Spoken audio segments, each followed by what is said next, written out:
Yo, t'as un problème, bitch! T'as un problème, bitch! Salut, mes petits Chris!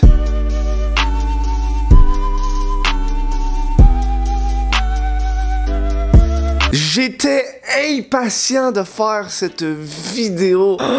Tu sais, ces mères influenceuses qui sont tellement gentilles et qui visiblement se soucient de leur enfant, hein, pour les publier comme ça sur Instagram sans arrêt. Parce que les mères influenceuses au Québec, c'est une tendance qui est de plus en plus populaire et moi, je veux arrêter ça drette là. Je veux que ces mères irresponsables cessent leur activité de mères influenceuses on the spot. Pas capable. C'est tordu comme affaire, hein. C'est fou parce que la petite carrière de mère influenceuse est vite devenue une business qui rapporte du cash en tabarnak.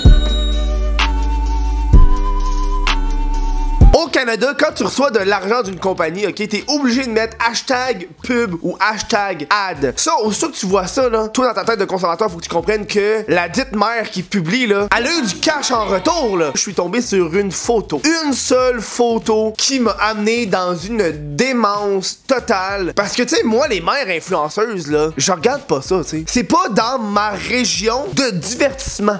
Down they turn, the sharp right-hander, off to the left. Mais quand je suis tombé sur ce hashtag pub-là qui m'a mis hors de moi, j'ai commencé à tomber dans cette spirale et je me suis rendu compte à quel point que ces superbes mères influenceuses là, c'est pas des anges, pis loin de ça, man. Voici le hashtag pub dont je vous parle.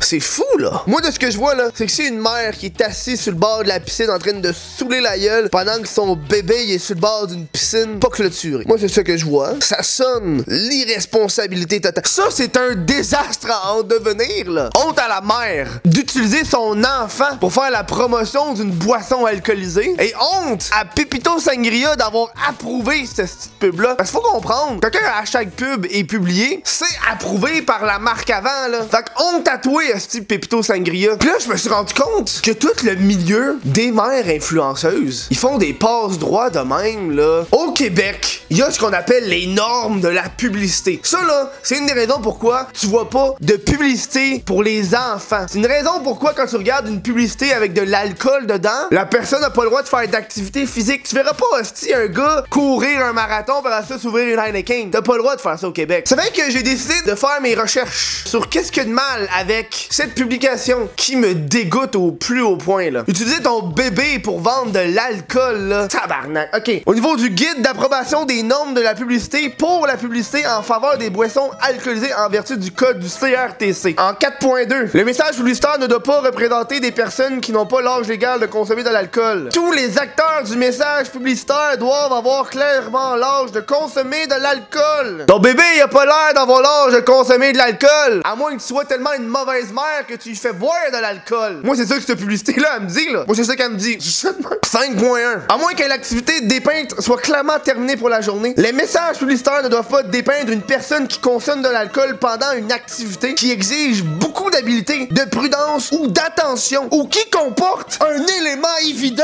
de danger. Ton bébé, il est sur le bord de la piscine! Dude! Tu te rappelles pas, il y a une couple d'années, c'est le gros affaire des enfants qui se noyaient. Toi, tu t'en calisses. Moi, là, mon 1500$ de Pépito Sangria, là. Oh oui! Il y en a une shitload de hashtag pub, hashtag ad avec leur bébé.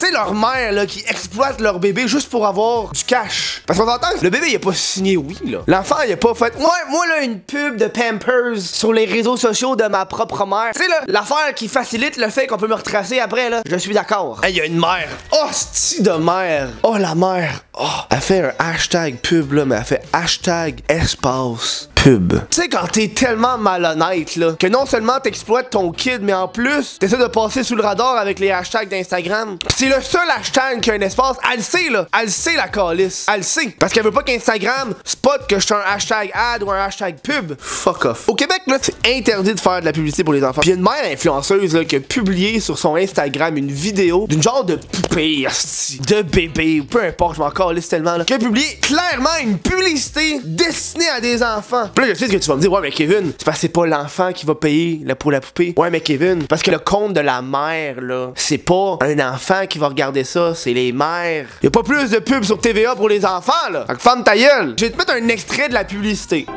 Voilà. La loi te donne 3 critères à observer pour voir si ta publicité est destinée à des enfants. T'es prêt? Écoute ça. À qui le bien ou le service annoncé est-il destiné?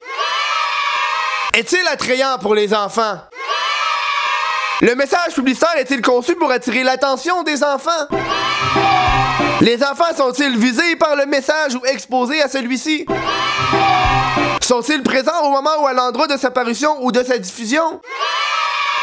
Imagine t'es une mère, ok? Puis là, tu chies ça, man. Tu chies un enfant. Puis là, tu te dis, qu'est-ce que je peux faire pour me faire plus d'argent avec ce petit bébé-là? Mais moi, l'utiliser pour faire de la pub. Mais tu sais, c'est pour faire plaisir à toute la famille.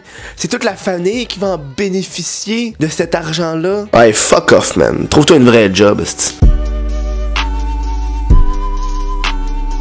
J'ai été voir 2 comptes au hasard. Puis j'ai fait un échantillon de 35 photos. Sur 35 photos, là, il y en a juste 7 qui a pas de bébé. 7 photos sur 35. Puis un autre compte, sur 36, il y en avait 8 pas de bébé. Donc le compte est à qui? Mais n'est ta mère, il est au bébé, esti. Rendu là, quand 80% de tes publications sur Instagram, c'est ton bébé, là, on peut-tu comme dire que 80% de tes revenus devraient aller à ton fucking bébé? Pas dans la famille, non. Dans un compte à part, pour que le bébé, lui, quand il va être adulte, il pourra faire ce qu'il veut avec ce calice d'argent-là. Tu sais, comme, je sais pas moi, tomber dans l'enfer de l'alcool à cause de toutes les répercussions qu'il va avoir eu sur sa vie. 80% du bébé est utilisé sur les réseaux sociaux, mais après ça, c'est ces mêmes mères-là qui vont vendre des billets de spectacle, des livres, c'est fou, là. Puis là, tu peux pas me mentir sur le fait que ton enfant est pas utilisé pour ça. Chris, c'est 80% de tes publications, tabarnak. Clairement, il est utilisé pour des likes, ton fucking bébé. Ah, parce que j'ai fait le test entre photo bébé, pas de bébé, puis me dire que le rapport like, pas like, man. Oh, il a la différence, là.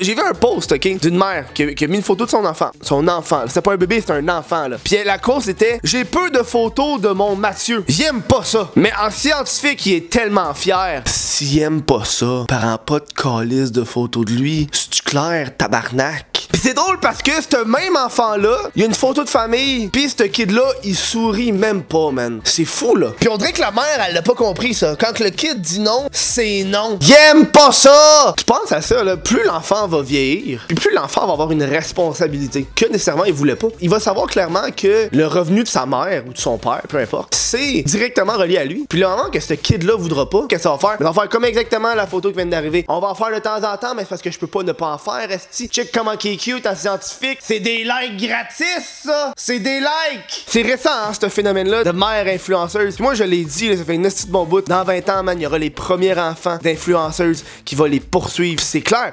Puis là, il y a du monde qui vont dire, mais là, impossible. Hey, s'il y a bien des enfants acteurs qui ont poursuivi leurs parents, il y a bien des enfants d'influenceuses qui vont poursuivre leurs parents, ça veut dire? Aux États-Unis, il y a eu le premier scandale d'un enfant qui a dit non à sa mère. Que c'est une mère influenceuse. Puis la jeune fille, à 9 ans, elle a dit à sa mère que non, elle voulait plus que sa mère écrive des blogs sur elle. Elle n'en pouvait plus. Tu sais ce que la mère, elle a dit? La mère, elle a dit, non, je vais continuer d'écrire sur toi parce que tu fais partie de moi et j'écris sur moi. Ça, on a appris ça, là, parce que la mère a comme blogué le fait que sa fille voulait plus être dans ses textes. Conne. Fucked up, man. Moi, en fin de semaine, j'ai parlé avec une étudiante en psychologie qui termine son doctorat, ok? Puis j'ai parlé de cette affaire-là. Puis elle-même, cette future psychologue, était tombée sur des photos de mères influenceuses qui pratiquent la beige life. Tu sais, toutes les photos sont beige, peu saturées, tu sais. Ça donne que ces mères influenceuses-là, ben, il faut que leur bébé fasse partie de la beige life, parce que c'est ça leur Instagram, tu sais. Fait que leur chambre de bébé est beige que le tabarnak. Puis cette future psychologue-là me dit que ça, là, c'est très mauvais pour le développement du bébé. Parce que le bébé, là, il doit avoir une variété de couleurs, une variété d'objets pour aider à son développement. Fait que là, ce que t'es en train de me dire, c'est que cette mère influenceuse-là, pour rester dans le beige life, est en train de chier le développement de son enfant. Parce que, hey, ça fait des belles photos Instagram quand c'est beige. Ça me répugne. Tout ça pour des likes. Dans la même discussion que j'ai eue avec cette fille-là, elle me dit que ce qui va se passer entre le parent et l'enfant, c'est que ça va être une relation utilitaire. Ça, je trouvais ça en tabarnak. Fallait juste que je le plug. Que l'enfant va se sentir utilisé par ses parents. Clairement! Il pense tellement pas au long terme qu'il oublie c'est quoi le secondaire et l'adolescence. Tu sais là, l'adolescence là, ce fameux moment de la vie où est-ce que t'es chamboulé émotionnellement, où est-ce que tu te cherches toi-même, où est-ce que t'as à la limite des pensées suicidaires, où est-ce que l'intimidation est à un niveau le plus important de ta vie. Parce que moi là, rendu adulte, je me suis pas fait intimider là, ça s'est tout passé au secondaire. Puis rajoute à ça le fait que les photos de ces enfants-là sont publiquement affichées à cause que leur mère est connue pis est influenceuse. Ces mères-là sont en train de semer les graines de l'intimidation de leur enfant pis ils s'en rendent même pas compte. Tu sais, ce fameux moment là, quand t'amènes ton chum ou ta blonde chez tes parents pis là ta mère décide de montrer tes photos de toi enfant à ta partenaire hein, pis t'as comme honte. Mais imagine cette honte-là, mais le fait que tes photos de bain soient publiées sur internet publiquement pour tout le monde, à vie. Hein? C'est nice en calice, ça! Surtout la cyber-intimidation, ça va chier son adolescence. Non seulement ça va chier son adolescence, ça va carrément chier la relation qu'il aura avec sa mère. J'espère que les likes que vous aurez eu sur le dos de vos enfants vont avoir valu la peine de perdre la relation que tu vas avoir avec celle-là. Moi là, être à la place de ce kid-là, je parlerais plus à ma mère. Ma mère, elle serait morte pour moi. Aucune relation avec elle. Parce qu'elle va m'avoir exploité pour des likes et pour de l'argent, alors que j'ai jamais voulu ça de ma sainte vie. C'est ces mêmes mères influenceuses-là qui vont dire que oh, la joke de Mike Ward avec Jérémy Gabriel là, ça c'est non. On peut pas rire des enfants de même. Mais ils vont utiliser leur enfant par exemple pour des hashtags pub, hein? Et ces enfants-là, ils sont sur les réseaux sociaux avant même d'avoir la conscience qu'ils sont sur les réseaux sociaux. Moi quand j'ai parlé de ce projet-là à d'autres créateurs de contenu, ok? Parce qu'au début je me pensais fucké d'être le seul à haïr ces mères-là. Je me suis rendu compte que tout le monde à qui j'ai parlé était en accord avec moi. Tous les créateurs de contenu, influenceurs qui utilisent internet étaient en accord avec moi. Parce que nous autres, on sait c'est quoi les conséquences de publier sur internet. Qu'est-ce qui arrive quand on va publier une photo? Ces bébés-là le savent pas, man. Ils sont pas conscients, ils ont pas signé pour. Marie-Lou Biz. C'est la seule fille que je vais nommer aujourd'hui. Puis c'est l'exemple parfait de bonne mère influenceuse. Je tenais à donner un exemple de bonne mère influenceuse pour pas que le monde pense que je les haïs toutes là. Quand j'ai fait mes recherches, je suis tombé sur Marie-Lou. Puis je me suis dit, asti qu'elle a l'affaire. C'est une créatrice de contenu, influenceuse, entrepreneuse, mère. Quand tu regardes ce contenu, aussitôt qu'elle est devenue mère, elle a pas changé son contenu. Elle a gardé son contenu. Elle a pas commencé à publier une shitload de photos de son enfant. Elle a gardé ça comme elle a toujours été. C'est juste que là, elle est mère. Pis ça, c'est génial. Elle n'exploite pas son bébé. Elle a des publications de son bébé. C'est normal de vouloir partager son enfant quand t'es une mère. Je comprends tout à fait. Mais elle a compris les conséquences que ça peut avoir. Toutes les photos qu'elle a avec son bébé, tu vois pas la face de son bébé. Je veux que toutes les mères influenceuses leur regardent Marie-Lou pis prennent exemple sur ce fille-là. Pis c'est une mère qui veut surtout garder la vie privée de son enfant privée.